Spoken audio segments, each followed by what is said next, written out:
My name is Karen Corman, and I have the privilege of being the Executive Director of the UIC Alumni Association. Welcome to a special Giving Tuesday edition of the UIC Alumni Exchange. Today, we are taking a look back at UIC's history as we ask alumni, friends, and faculty and staff to join forces in supporting UIC and the future of urban public education. We're going to go ahead and put a link in the chat if you'd like to learn a little bit more. You'll also hear me say this a few times today, but I encourage you to visit go.uic.edu/alumni exchange for the latest and greatest alumni exchange programming. And with that, I'm very excited to start our program today as we are joined by a returning alumni exchange speaker for this special program.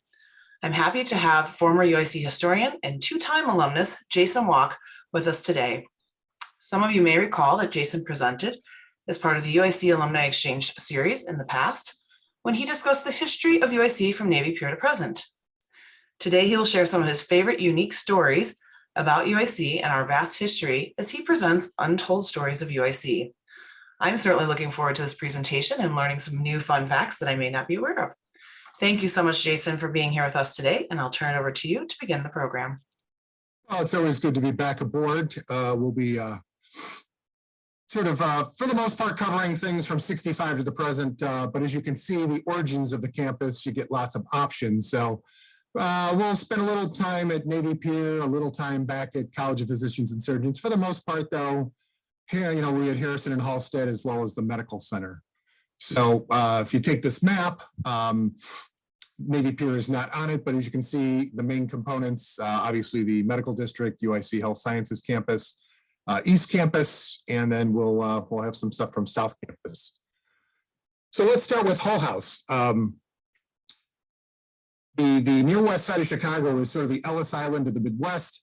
Certainly the area itself, heavily Italian-American, but pretty diverse, and we'll be talking about that as well. But so enter Jane Addams. She's from Iowa. She goes to Rockford College and graduates, comes to Chicago and says, point me to the poorest neighborhood in the city, and they direct her to Harrison and Halstead. And so, as I said, it's sort of a port of entry for immigrants from Eastern Europe. And so Hull House has stood up. Don't be fooled by what's been able to be preserved by the university. It's not the only settlement house, but by far the most prominent, and it extends as far into campus as about where the quad is, or the old Greek amphitheater, depending on, I guess, when you were on campus, the old Greek amphitheater, which has now been deconstructed in the mid-90s. But it's sort of all things to all people. You've got it's certainly a model as far as social services goes. And so Benny Goodman learns to play the clarinet there, but a lot of cooking and sewing, language courses, mostly women and children. The men don't tend to hang out so much. But so here you can see what the university was able to preserve. And I would encourage you, if you get a chance, check out the Hull House Museum. Let me pay homage to, spent most of my career at the university, did undergrad, grad school, and then spent 13 years in the office of historian. I currently work in juvenile justice at Winnebago County Juvenile Detention. And so we've had some alums, including a Matt Glavich, one of my favorite teammates who's worked with me, but takes us back to the roots of juvenile justice on our campus. So one of Jane Addams' colleagues, a woman named Jessie Binford, they were very concerned about juveniles, involved with the law. Obviously, they deal with a lot of immigrant families. A lot of children fell into making poor choices. And so they were advocating that there be a separate juvenile court system. And so they get this established.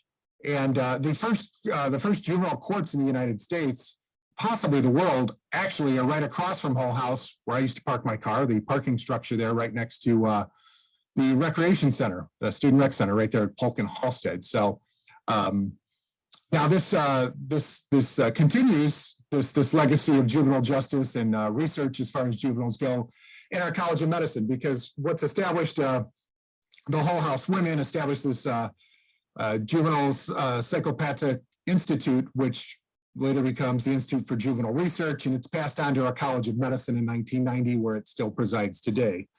So one of, and so a lot of this material, this just comes out of research in the office, my past columns, kind of the greatest hits. And so I don't know, I trust many of us had hung out at Hawkeyes, as well as other establishments along Taylor Street. But one of the oddities about Hawkeyes is that it actually had a campus phone in it. And so I don't know about you guys, but for me, it was like, oh, well, this is nice. The university must have put this here so that, if someone's had too much to drink, they're looking out for us. We can call for a red car or call for a friend or something. No, not the case. So I kind of stumbled across this one. This was the brainchild of Dick Ward. Richard Ward was previously been a New York police officer and detective. He was on faculty at John Jay College, part of City Colleges in New York, and really had become a legend in the criminal justice realm. And so he comes to UIC in the 70s, and he's the vice chancellor for administration, so handling all of those administrative tasks. And it turns out that Ward liked to do business in the afternoons at Hawkeyes, and so hence the campus phone, so he could, he could tend to business as VC admin at Hawkeyes. Nonetheless, I'm sure there's been countless students that have been able to phone a friend or a red car to pick them up if they'd had too much to drink at Hawkeyes. So I'm not sure exactly when the phone went away. I did this column back in 2016, and it was gone by that point. So another interesting thing about Dick Ward is the fact that UIC baseball exists today is due in large part to Dick Ward, because he stepped in when Les Miller, longtime baseball coach, had left. And so Dick Ward, in addition to being VC administration from 1980 to 82, was actually the head coach for the baseball team. And so some of the oddities about, so the old Flames field, both our current and the past Flames field, perhaps the most gorgeous hitting backdrop you will find. It's the Chicago skyline. But so this was a fun photo. I got this from Les Miller, who Ward replaced as baseball coach. This was a reunion game back in '84. Me being a fan of all things baseball, including the Montreal Expos, kind of fun to see some guys with Expos caps there. But you can see, just sort of the variety of uniforms, everything from, by this point, right, we become UIC, consolidated the Flames in '82. It's '84, so you've got some UIC Flames jerseys, but you also have some throwbacks to Navy Pier with the Pier Illini, or I'm sorry, the Chicago Illini, which existed initially, and then in '65 we become the Chicas. So, just sort of a plethora of baseball jerseys there at Flames Field. So where this photograph is taken, as well as the other image, that's Flames Field, which ends up being used for other purposes when we begin the South Fields development. But so the hitting backdrop, this is at Harrison and Halstead. Probably my moment of glory, taking a baseball class. I jacked one onto Halstead, and of course inside I'm just blowing. Guy hung a curveball. I only swing wooden bats. It was a glorious moment. But you got to play it cool, because while all your classmates are like, "Oh, this is great," the baseball coach is like, "I'm sure I see this every day in practice. Get over yourself, kid." Let me just go back to Flames Field. So one of the things, it's interesting. We displaced an entire neighborhood to build the campus. And as I often say, the fact that 1 in 10 Chicagoans with a degree proves that the greater good was served. But an interesting, I guess, side note from this is visiting teams would rave about how well our field would drain after rain. Well, the reason for this is because the water is all going into the former foundations of the residences. So that's the old Flames Field.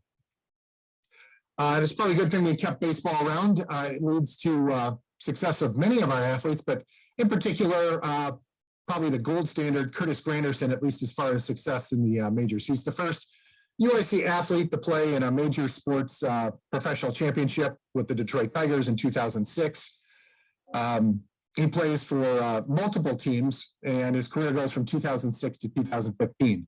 But more importantly, you couldn't ask for a better ambassador for your university or your baseball team. Giving back to the community, he's become a proponent for reviving inner city baseball, a humanitarian. He's an ambassador for MLB throughout the globe, really pushing baseball. He comes from a heritage of his mother's an educator, and he left campus because the Tigers had drafted him, but we need to be proud of him. He actually went back, got his degree, and I believe his MBA as well. So definitely he's an entrepreneur. He's owned several businesses as well as his foundation. So, and our baseball field, when we moved to South Campus, was Les Miller Field. And so while that has remained, Curtis Granderson, I believe it was 2013, had donated the funds for the further development of Les Miller Field. So now it's Curtis Granderson Stadium out back. Definitely give it a look. Now, I could sit and talk on and on about athletics or campus development or any sort of things, but there's so much material. I'm really kind of breaking this up into several presentations. But so there's definitely a period in the 70s, which I hope to get to today, where the university is sort of at a crossroads. 10 years in, meaning Circle Campus, what are you going to be? Urban mission versus, kind of the decision really is made to go research, basically be the best research, public university research we can be. And so we do this in athletics. In 78 and 79, we win back-to-back Division II men's gymnastics championships. And so just like with academics on the athletics route, we really do push, we go Division I would say that with the development of what was formerly the UIC Pavilion, now the Credit Union One Arena, aids in the recruitment of our first true blue chip recruit, Sherelle Ford. We'll get more into basketball and that legacy probably in another presentation. But so you just sort of, you see athletics as a driver to push the visibility of the university as well as certain faculty hires, in particular about the mid-90s. And so at that time, speaking of the mid-90s, the first privately funded, it takes a while, right, for your alumni to matriculate. Depending on when you choose our birthday, right, you could choose 46 with undergraduate education at Navy Pier. You could choose 65 with the establishment of the 4-year degree granting Circle campus, or 82 with the consolidation of the Med Center and Circle forming UIC. It's a relatively young institution. And so it takes time to get alums that can do well in the business world in their careers and want to give back. And so by 1996, you've got our first privately funded building, which was an old hockey practice facility attached to the phys ed building, and becomes the Flames Athletic Center. And so, if you get a chance to visit campus, go through the Flames Athletic Center out back. That is where you'll find Les Miller Field at Curtis Granderson Stadium. All right. Netflix had a series, we were watching this at work actually, educating our minors as to some US history. And one of those would be the Unabomber. So I trust we're all familiar, at least have heard of the Unabomber. You had 16 bombs delivered as a terrorist, resulted in 3 deaths. Well, the first one is actually on our campus. So the Unabomber's first attempt to detonate a bomb occurred in May of 78. A package bearing the name and return address of a Northwestern engineering professor somehow was found on our campus in a parking lot by Science and Engineering South. That package is delivered to the Evanston campus. It does explode. It's interesting because while there was never an incident on our campus, other than that's, at one point that bomb passed through our mail service, I guess, it was thought that Ted Kaczynski, the Unabomber, before they actually knew who he was when they were profiling him, thought he might be a UIC student. He is from the south suburbs, Evergreen Park High School, and just a brilliant guy. But anyway, so we do have a connection to the Unabomber. We also have a connection to Star Wars. So I always have this argument with my my daughter in particular as to, the original Star Wars. I say it's, the one from 77, but nonetheless, so A New Hope, that version, the one from 77, we had a hand in at least one part of it. So director George Lucas hired Larry Kuba, who was working at our EVL lab to deal with some of the 3D computer animation. And so not the entire movie, but that episode, that period where the X-Wing fighters at the end are flying through that trench to get to the Death Star and put fire down in just the right place to blow it up. Well, that's part of our history. So the EVL lab is located in Science Engineering Labs. And if you get a chance to ever pass through there, if you're on campus or if you're a student, just walk on over and you can check out just that little tribute there in the EVL lab. At the time, they had no idea that the film was going to do very well. Thank God they hung on to it. And so we have an artifact from the original Star Wars. Let's talk a little bit about the legacy of the Health Sciences campus. So this column was, what impact did World War II have on UIC's Department of Occupational Therapy? Well, actually quite a bit, because, right, in the greatest conflict known to man, World War II, we had a lot of amputees, vets that needed to convalesce. And so there was a hospital, an old Mayo Clinic hospital in Galesburg, Illinois. Well, so during, in 1944, part of the Servicemen's Readjustment Act, the University of Illinois pledges to service all qualified returning GIs. You couldn't put them all at Urbana. would have doubled the size of the campus. So they set up 2 branch campuses, one in, well, Chicago at Navy Pier, but then the other is at Galesburg. And so that only goes about 3 years, but during that time, they're training, medical staff to deal with, all these vets that need rehabilitation. And part of, the folks that work there were part of a evacuation hospital, the 27th Evacuation Hospital, U.S. Army, which I'll get to here. Here's an overhead view of that. The unit is stood up in 42 and goes through 1945. But you've got sort of all hands from, at the time, what was, the University of Illinois College of Medicine, Dentistry, and Pharmacy, which were, the Chicago campus at the time. And so it's headed by a Lieutenant Colonel Charles Pustow, who was an associate professor of surgery. And so they take these skills that they utilize as part of being the 27th EVAC, and a lot of them were teaching faculty at the Galesburg Institution. And then when they shutter that, they just migrate to Chicago as part of the OTPT program. But yeah, so definitely World War II had an impact on all the health sciences, including nursing as well.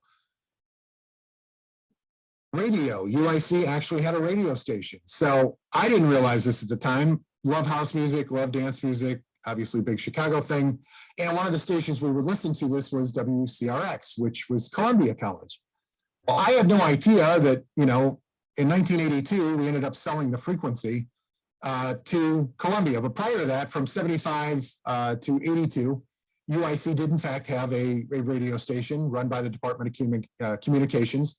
Although students from throughout, various majors, mostly LAS, would serve in on-air personalities, as well as admin and production roles. So while we went without a radio station for quite a while, in the mid 90s, there was a group of students that had launched a web-based radio program, a radio station, and then attempted to get funding through our Student Activities Funding Committee.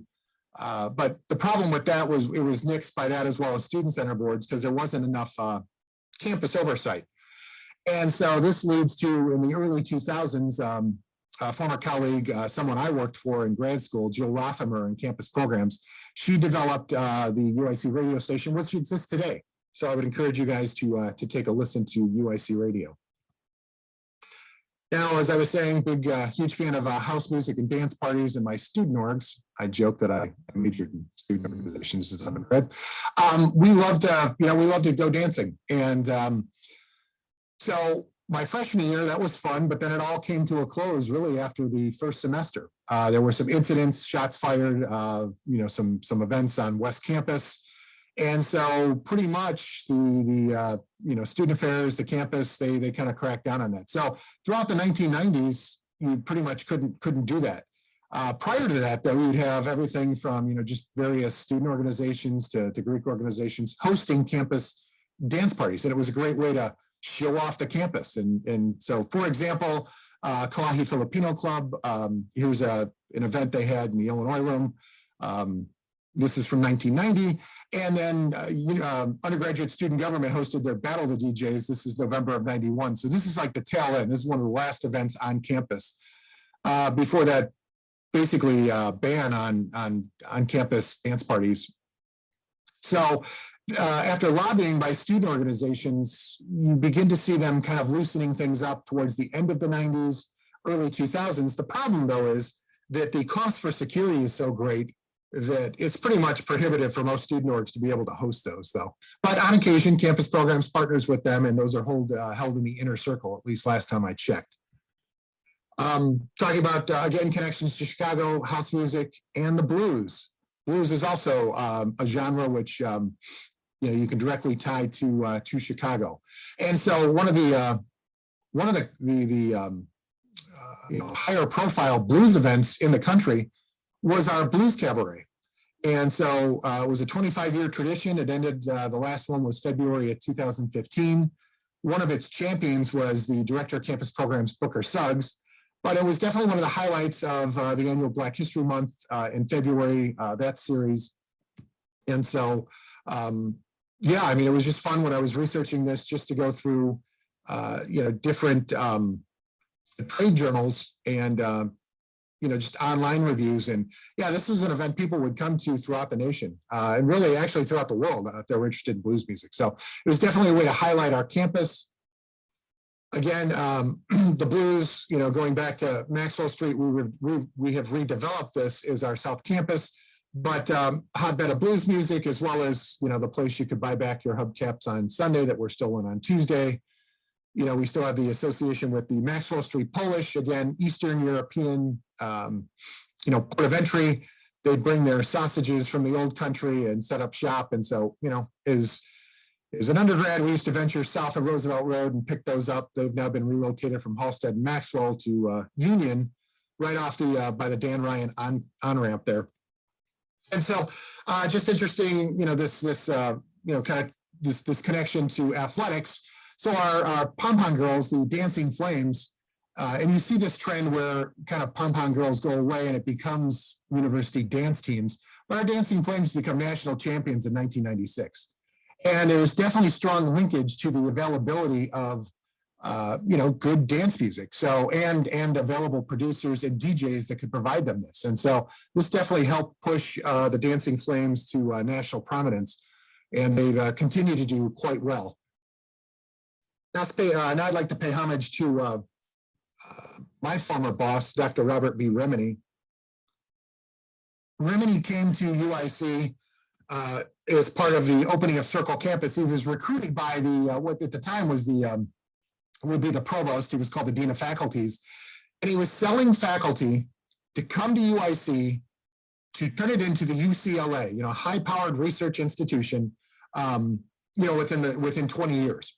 And so the Pier had a very strong teaching tradition. And in fact, so the way the setup was, you would do the first 2 years at Galesburg or Navy Pier, and then you would transfer to, well, ideally Urbana, but a lot of the Chicago kids end up at the privates, Loyola, DePaul, IIT, et cetera. Now the ones, I can't track those, but the ones that end up at Urbana actually had stronger outcomes if you did your first 2 years at Navy Pier. So it really speaks to the fact that our students that many times were juggling school with jobs, with raising families, or family businesses, very disciplined. And so, yeah, it really was a strong teaching background. But Remini and others are recruited to campus to push this research university. And so Remini becomes basically the world's expert, and Andrew Jackson wins the National Book of the Year award in, I believe it's 82, I believe. But anyway, he was always also a strong proponent in writing campus history, and he pitched it to countless chancellors. And finally, David C. Borowski took him up on the offer. And so Remini stands up the office of the historian, coincides with my time wrapping up my grad assistantship. I had simply asked, how do we get a course taught on university history? And was told, go see Remini. And so it was great, was able to walk out of my grad assistantship on a Friday, go to work full time for the next 13 years, researching, writing, and presenting campus history, thanks in large part to Dr. Remini. So I will forever remember our talks on the U.S. Navy. He was a former sailor during World War II, as well as just the development of UIC. It was great, not just working with him, but oftentimes doing oral history with someone who was a hands-on participant in those days. And so, for example, here we have the Liberal Arts and Sciences Department. The chair's there in 65. Remini did chair history at one point, but Circle Campus, meaning when the Pier moves to become a 4-year degree granting institution to Harrison and Halsted, it is the fastest growing campus for a period of about 3 years. And so Remini was a part of that. One thing Remini was quite instrumental in, he was he was with history department, but history, chemistry, philosophy, and physics, they were the big four in liberal arts. If you didn't get your PhD programs in immediately, the Board of Higher Education in working with Urbana really moved to limit the growth of the campus. So where our peer institution, as I often compares to University of Wisconsin-Milwaukee, the urban component, Madison, Milwaukee, Urbana, Chicago, not only does Milwaukee have a 10-year period, they're stood up in 55, we're stood up in 65, but there's really not the limit they had where we were very quickly. It's all about manifest destiny. If you let a Chicago campus grow, it is going to suck off academic resources and athletic talent from Urbana. And so don't get me wrong, we have shot ourselves in the foot many times with our own choices, but there's a very strong plank in UIC history, which is Urbana obstructionism. And so those four, the big four in LAS, are the ones that are getting their PhD programs squared away and up past through the Illinois Board of Higher Education. And so, yeah, that's really the roots of our PhD programs, was Remini and his peers in LAS. So the roots of undergraduate education, like I said, we won't spend much time at Navy Pier, but as I said, the Servicemen's Readjustment Act, the GI Bill, puts our students at Navy Pier. We move aboard October of '46. What made it a reasonable place or a viable location for a University of Illinois campus is the fact that it was the site of several naval training schools during the Second World War. So aviation and motor machinist mates, radarmen and sonarmen are being trained at the pier. By the time we move aboard in October of '46, the Navy only dropped about 3 million in to get the place scored away. The war wasn't going to last forever. But so we're there for 10, we're there from '46, basically, until '65. So the place is really beginning to fall apart. A wise professor would often lecture from a pallet, because as the lake winds would pick up and it would rain, like the classrooms would flood out. You'd have, broken down bulkheads, et cetera. But so here's the view. You can see the signage there, University of Illinois. University is renting out the east and west and the north end. It's still a working pier to the south, but definitely a unique place to do higher education. It maxes out at about 5,000 students, not for a lack of those that want to enroll, but just capacity. So that's how we end up at Harrison and Halstead. And so you got, that war surplus laying around. Here's an example: engineering classroom space, as I said, missing bulkheads. And sort of, I guess, keeping with the Navy theme, I like to read my history sort of in sync with that time period. I remember it was January of, I think, 2009, and I'd come across this Robert Hamilton, a Chicago physician who had been drafted into the Navy. It's about the Battle of Way during the Tet Offensive. And I'm like, hey, I wonder if that's, Bob Hamilton from athletics. So I called Ray Clay, who was our director of campus rec at the time and had played football at UIC. And he's like, yeah, that's him. And so I got in touch with his trainer from his OT PT guy. And yeah, so what the deal was Bob Hamilton graduated from the University of Illinois College of Medicine. When he got, set up his practice, he's a leader in athletic surgery. When he got drafted, the deal that he cut was that he would go to Vietnam for the first year, which he did. If he could serve the remainder of his time at Naval Station Great Lakes, so he could continue to be the team doctor for UIC, or Circle Campus at the time. Later on, he was also team doctor for DePaul University.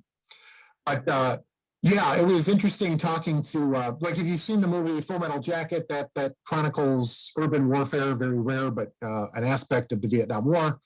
And it really shook him up. Bob Hamilton had been, so Way City had gone pretty much untouched during Vietnam.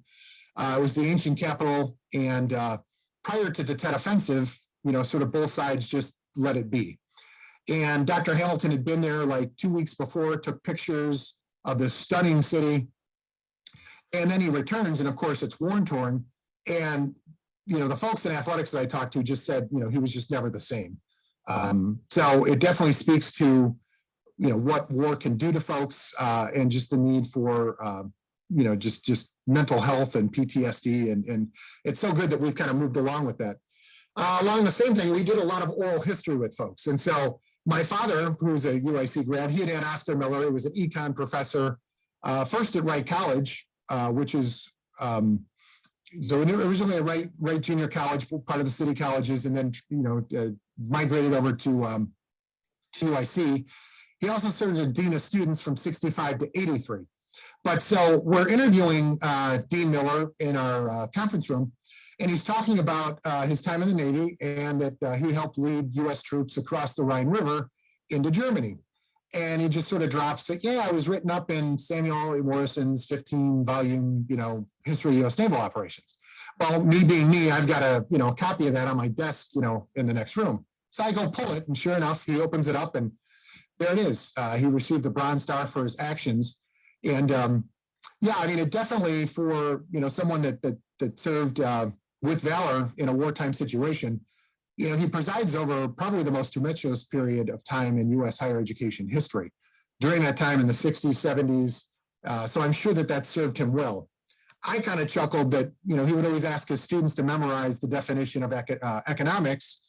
And so he would tell me that, you know, he'd run into these students out in the, you know, out in the community, and they would immediately just sort of sound off with this. And so definitely Dean Miller left his legacy both with his students in economics in the classroom, as well as those in student affairs.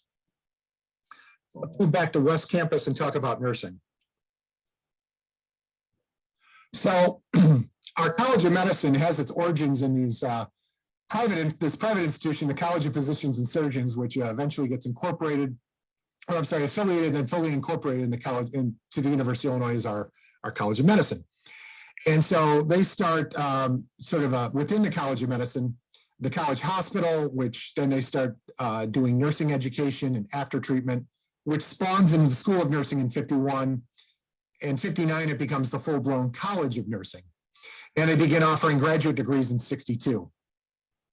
So nursing is expanded in the 70s as part of the regionalization, you know, the thought being, other than Chicago and Urbana, how can the University of Illinois reach the citizens of Chicago? And so you have the expansion of regional medical sites in Rockford, Peoria, and Urbana, and then later the Quad Cities. And so you have nursing as part of that. And here are some examples of that. Recent UIC expansion. So you've got, as I said, the medical facilities at Rockford, Peoria, formerly Urbana. They now have their own self-standing medical school. So I guess the divide. So in 82, with the consolidation of UIC and the Med Center, sort of the divide was Chicago had medicine and Urbana had law. And so Urbana stands up their own med school recently. And we had been trying to get a law school forever. It's kind of outrageous that for years, the closest public law school to the city was Northern Illinois. You know, God bless them, but, you know, why don't you have a public law school? And it makes sense because you've got a lot of resistance, both for Urbana, but then also the privates, right? Loyola, DePaul, et cetera. And most state legislators have a law degree, and they have it from either Urbana or one of the privates. And so, you know, this goes on when I first started in the history, the Office of the Historian, 95, 96, well, I'm sorry, 98. We brought Stanley Fish in to head our College of Liberal Arts and Sciences, and there was really a push there to merge with what was John Marshall Law School at the time. That didn't go through. They wanted too much, I guess, control is my understanding, but eventually that does go down. And so it was nice to actually be able to lecture on UIC history there just a couple of years ago, pre-COVID, at UIC Law School. And then there's a slide there of UIC master plan. If you get a chance to come back to campus, go stand over at Harrison and Morgan. I think you will be dumbfounded in a great way. Just a stunning building up there, which I've yet to get to, but I hope to visit at some point. But mixed use, everything from residence hall to academic building to retail. Now, channeling back to nursing, one of the major players in nursing is a woman named Virginia Olson. She's a Chicagoan. She grows up very connected to her church, as well as gets her nursing education at Swedish Covenant Hospital. She's recruited by UIC in '63 because of her extensive background in public health. She served 8 years post-World War II in Japan, training nurses to deal with radiation sickness, amongst other things. Excuse me, and then just sort of dwarfing into just, you know, all sorts of nursing in general. And it's interesting because when I wrote this column, it was shortly after the tsunami hit Japan, and I was actually lecturing at College of Nursing, and it's just sort of the connections there with what could be an opportunity for our college to do, you know, more of this kind of education. But anyway, Virginia Olson, just a huge figure. She developed and later headed the Department of Public Health Nursing from 70 to 80, was acting dean 71 to 72. And her efforts helped lead UIC becoming the first World Health Organization collaborating center in '86. She has extensive ties to the College of Nursing, International Studies, and it's currently known as the Office of Global Health Leadership. But she retires in '92, but she would continue to consult UIC in her retirement. So this one was, has there ever been an attempt to deconsolidate UIC? And you can imagine the confluence of, higher education, Illinois politics and policy. This was a fun one. Yeah. So you have to introduce a guy named Jim Holderman, who is our de facto, wasn't his title at the time, but basically he's VC administration at the New Circle campus. He comes from a highly influential family, Morris County outside Joliet. His father's a judge. He comes from the faculty of the political science department at Urbana, comes up to UIC to help stand up the campus. And so he later goes on to be president of University of South Carolina, a very controversial figure. But anyway, you have Urbana, who's always trying to sort of hold UIC down through the Illinois Board of Higher Education. But at one point, Holderman sees an opportunity to lop off, sort of trying to rally the faculty that are always pushing, like Remini and those folks in LAS, pushing UIC to become, fully integrated in graduate education. And because Urbana and IBHE are limiting that, Holderman leads this charge to try to lop off the campus with, of course, his thought being, hey, I can be chancellor of this institution. So he's definitely pretty ambitious, but fortunately, so it's interesting, right? Because for the longest time, you'd have these enemies between Urbana and the Chicago faculty. But when you see this outside force attempting to lop off, Circle campus from the U of I system, then all of a sudden, David Henry, president of the University of Illinois, Urbana faculty, Chicago faculty, they all come together against this sort of outside force. Also kind of during this time, I guess it's a good time to mention that there was an attempt to propose merger with Michael Reese. That did not happen, but again, this attempt by Jim Holderman, and that was the late 70s, but Holderman, this is an early 70s move to lop off Circle campus from the U of I system. So I just, Holderman was one of those guys that I only talked to him on the phone, but he's just so engaging. It's like you feel like he's like your long lost uncle and like he's your buddy. It just, yeah. So let's go back to trying to mix this up, everything from some athletics to West Campus, as you can see. So I'm sorry if it's a little fragmented, but I can try to fill in the blanks. But so did the University of Illinois Medical Center have athletics teams? Yes, in fact, it did. In fact, there was, if you will, did Chicago have a football team? We did. We'll get into that in a little bit. But yes, so we did in fact have, a football team. It was the medical center. But when they merged, when the College of, when the College of Physicians and Surgeons becomes fully incorporated into the University of Illinois, the universities are going to support two football teams. So you can see where this is going. Urbana keeps their team, we lose ours. But we do end up with, basketball team. Eventually, most of these things, just kind of with the workload, the West Campus, these health professional students, they can't necessarily commit the time necessary to play, any sort of college level athletics. So it really devolves into just intramurals. But so we did have a basketball team. And so if you were curious, I've used this in the past, all my presentations, little interactive. What two colors would you use if you were, doing color scheme for a College of Medicine athletic program? Yes, it's chocolate brown. And here's, you still can't tell, but nonetheless, pretty dark colors here. It's chocolate brown and iodophone is what they call it. It's like a dark red. And those colors represent iodine and blood. So, because it's a College of Medicine. So interesting, there's your PNS basketball team from 1903. Now, was there ever an offer to build a football stadium on our campus? Yes, there was. So where I showed you Maxwell Street, joked that, you could buy back your hubcaps on Sunday that were stolen on Tuesday. Everything kind of south of Roosevelt Road other than the phys ed building. Right, that was all privately owned, but throughout the 70s, 80s, and into the early 90s, not at top level, but at the end of each fiscal year, the vice chancellor of administration, they'd be buying up parcels of land back there. And to the point where the university owned basically all of it. There was actually, if there was ever a kind of a first East Side Residence Hall, was sort of unofficial dorm. Athletics actually for a while ran their own through the gymnastics team, kind of like part of this university-owned space. Actually put up some of our athletes in kind of this ad hoc, wasn't really residence hall, but they rented it out kind of thing. So I definitely found that interesting. CJ Johnson had shared that in one of our conversations, one of the former men's gymnastics coaches who led us to championships in 78 and 79 national titles. But so, right, our football team, we had one, it gets shuttered in 73, and I will talk about that, I believe, at a future presentation. And how that goes down. We did have a football team. We were known as the Chicago Illini at Navy Pier, became the Chicas at Circle Campus, and then finally the UIC Flames. But football gets shuttered in 73.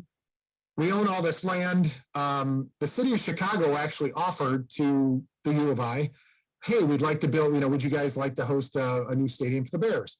Stan Eikenberry, undoubtedly under great pressure from the Urbana folk, said, nope, no thanks, we're good. Now, he told me that this was not the case, but I got this story from Richard J. Daley. We did a vast oral history project with the Daley family. And so we were down in Springfield interviewing a guy named Ed Bedora, who was Daley's chief budget guy down in Springfield. And he was Richard M. Daley's budget guy. And he's like, he tells us that, we made this offer and Eikenberry flatly refused. Nope, not interested. But so you can see this pressure. I mean, even as early or even as late as, the mid 90s, that, Urbana limiting the growth of the campus. Because the thought is if you get a football stadium, you're probably going to want your football team back. And so that's not going to happen. And I guess, right. So we did have a football team.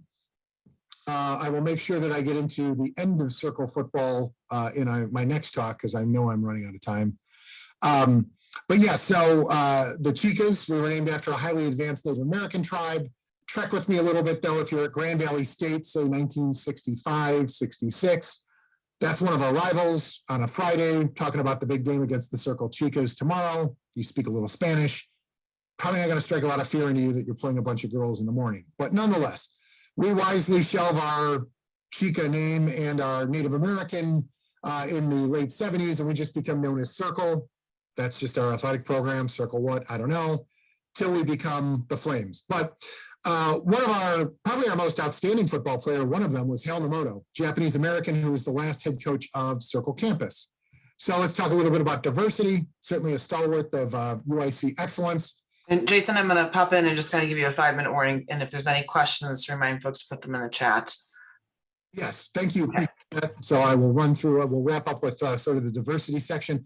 So certainly at Navy Pier, just simply higher education for the masses is revolutionary, right? So the GI Bill really, opens up higher education to the masses in America. And so at the time, certainly there are, African Americans, there are Native Americans, Asian Americans, Latinos at the pier, women, although certainly when you think of diversity, it's probably satisfied more by Eastern European. But as you can see in our current fall of 2015, the breakdown, even our majority is less than 50%. So if you're going to, go to school, or I'm sorry, if you're going to go work in the global economy, why not to go to school there? And so how does this kind of play out? Well, like I said, just north of campus was Greektown. They had a Greek amphitheater. And so when they did Antigone, the original Greek, when they ran out of Greek speakers, they recruited wait staff out of Greektown to fill out the cast. Here you got Homecoming Queen 67 and 68. And then Homecoming Court in 92. You've got a South Asian in Dinesh Gupta, as well as an African-American as your queen, Tasha Weber. And it just speaks to UIC. One of the things, that's what I loved about UIC was just like, it was like colors the world. Some of you guys are old enough to remember the United Benetton clothing, ads. It just like, it just, and it did not make for some of the best bake sales. The smell of everything from, Chinese buns, the Indian samosas, taco trucks. It just, yeah, gotta love UIC and its diversity. I guess I'll wrap up there and I'll kind of key on, we'll kind of finish that during next time. Because we'll get into the history of. Are you sure you don't want to talk about the Asian American efforts? Because I know you've been very involved. I know I said 5 minutes, but I know that that's a passion of yours. It is very much, yes. Despite not really being, well, I'm Caucasian, but yeah, I was twice president of our Asian American student in Oregon. Used to DJ, my nickname was Manila Ice because, yeah, right, instead of. Anyway, I really do appreciate you guys' time and attention. It's a joy to always come back. For 13 years, worked in the historian's office. And even though I've moved on to other things, it's definitely fun to be able to just share our stories. I'm really blessed that the Alumni Association has me aboard and that I get the opportunity to do this. We really need to champion our campus. I mean, it's got such a rich history and so few of us know it. I would encourage you when you are on campus, we set up several public history exhibits, or if you're a current student, in Student Center East, there's an exhibit dedicated to time at the pier in the pier room. So we brought back some of those relics, artifacts, and we try to change those out every so often. And then in the high rise on the second floor of Student Center East, the first floor, there's the Circle Campus Lounge. And that'll give you a whole lot of images and chronicle our time from 65 to 82 on campus there. So with that, we can take questions and I'll turn it back over to Karen. Well, Jason, thank you so much. And there's so much more. I think we can spend 3 hours with you and just get some more of your fantastic knowledge. And you're right, our history is incredible. And just several of the comments you made, it just makes me very proud to know how UIC became today and to hear these stories. So one of the questions that came up, which you just started to allude to, was if anyone is interested in researching pieces of UIC history, where would you suggest that they start? Well, I mean, certainly they could contact me. There is our archivist. I've yet to meet the new archivist. We have a new archivist. There are sections in the library if you want to know the history of our mascot, Sparky, and I believe Bill Baversha from Athletics is with us today. But anyway, you can hear so you can see the history of Sparky the Dragon, and that's sort of a permanent exhibit up on the third deck of the library, Richard J. Daley Library on East Campus. But yeah, archives, if you go in the reading room, there's yearbooks. Yearbooks is a great way to kind of get the flavor of the campus. And then, yeah, certainly the archivist can help lead you as far as things you're interested in. So I know Pi Alpha Tau, one of, what we'll get into, sort of the origins of Greek life. They've got their archive. I always collected this stuff from Asian American Students in Alliance, Asia, or AAsia as the kids call it. So there's some good stuff there. The Chicago Flame newspaper, their archive is in there. So I definitely start there. Certainly they can contact me and I'm happy to work with them individually, can put them in touch with hopefully someone who's maybe more content, content expert in certain areas. That's great. And the yearbooks, if people are not aware, are online. So you can actually go look online and see all the yearbooks. It's a fun way to see them without having to come to campus. So how did you, I think that you mentioned this a little bit with meeting the professor Remy, but how did you become interested in UIC's history? Me, yeah. So for me, I had, so as I joke, I majored in student organizations. My goal was to either go, I was teaching a history major.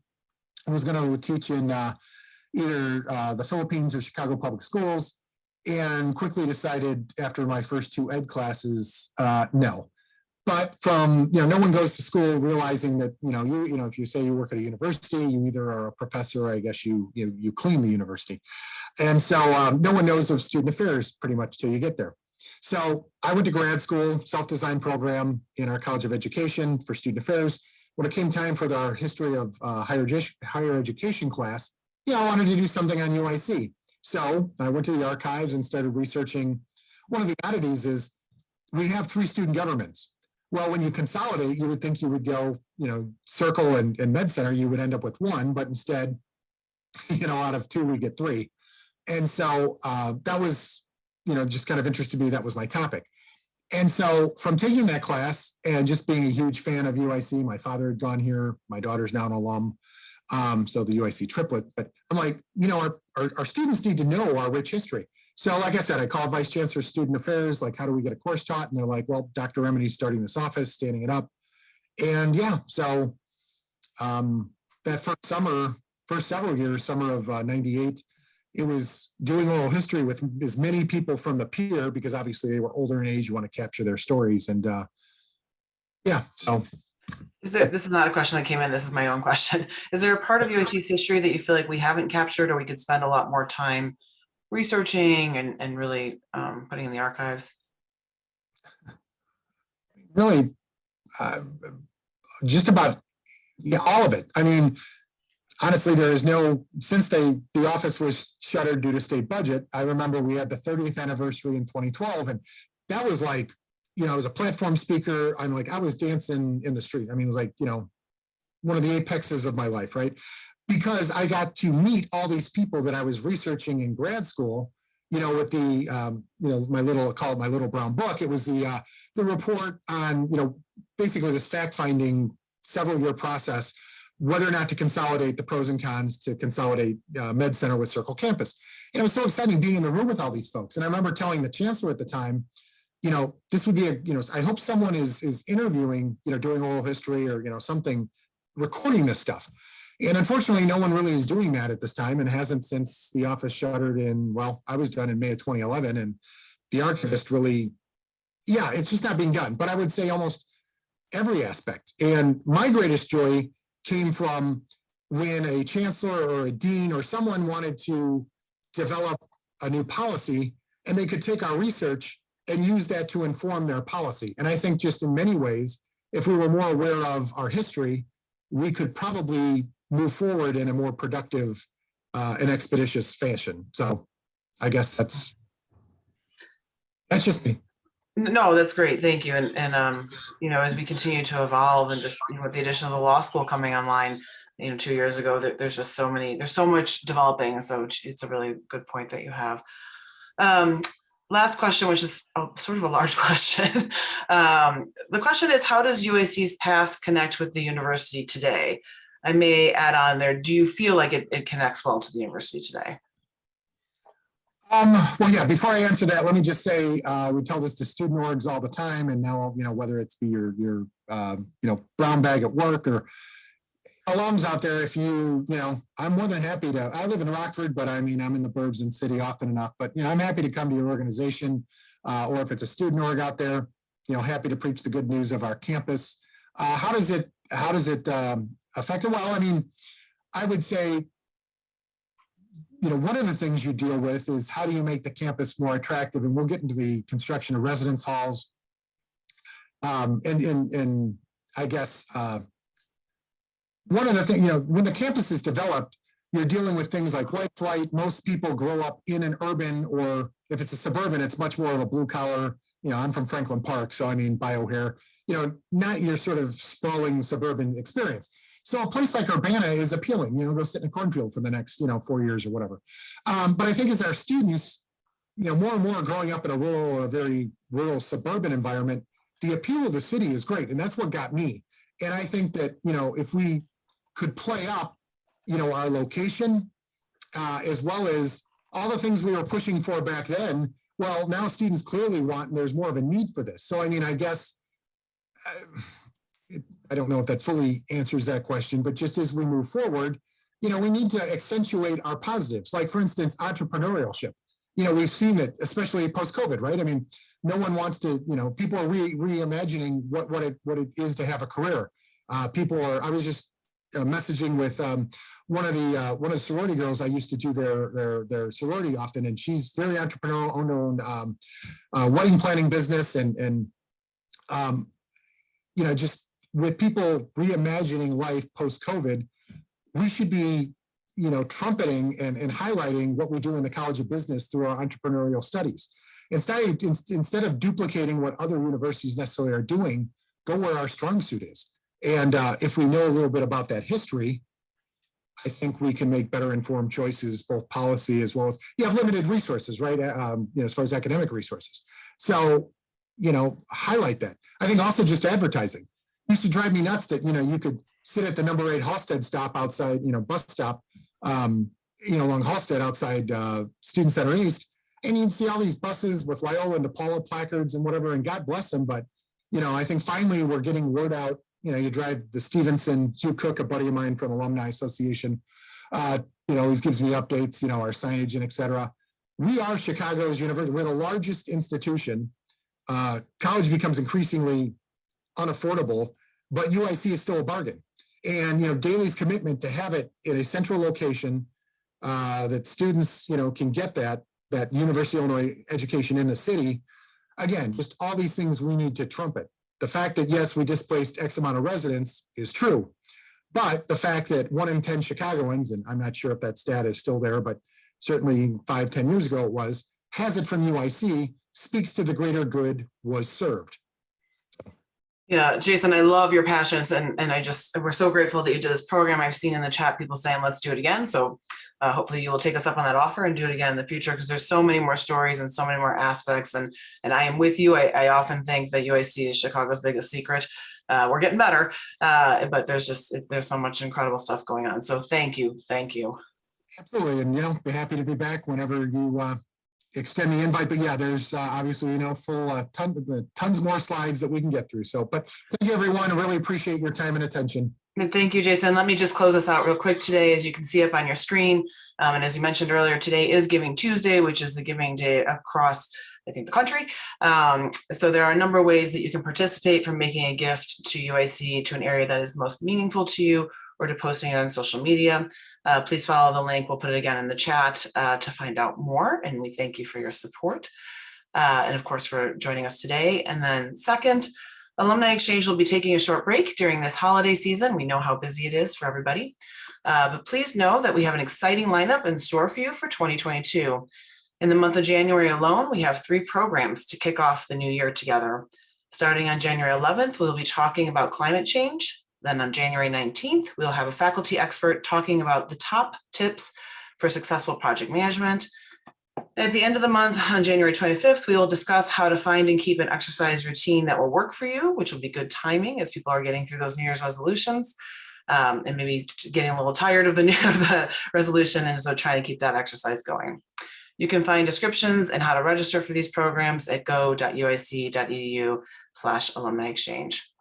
We certainly look forward to continuing to bring you excellent programming featuring faculty, staff, and alumni experts, just like Jason, in the new year. Until then, we wish you the happiest of holidays, and we look forward to seeing you on January 11th.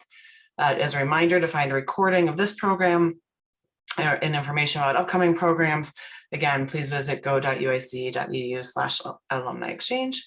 And of course, please be on the lookout for that quick survey that I mentioned. Thank you again, Jason, for everything. You are just wonderful. We're so proud that you're a 2-time alumnus and just such a wonderful colleague and friend. Thank you to all of you for joining us, and we look forward to seeing you in the new year at a future Alumni Exchange program. Have a great rest of the day.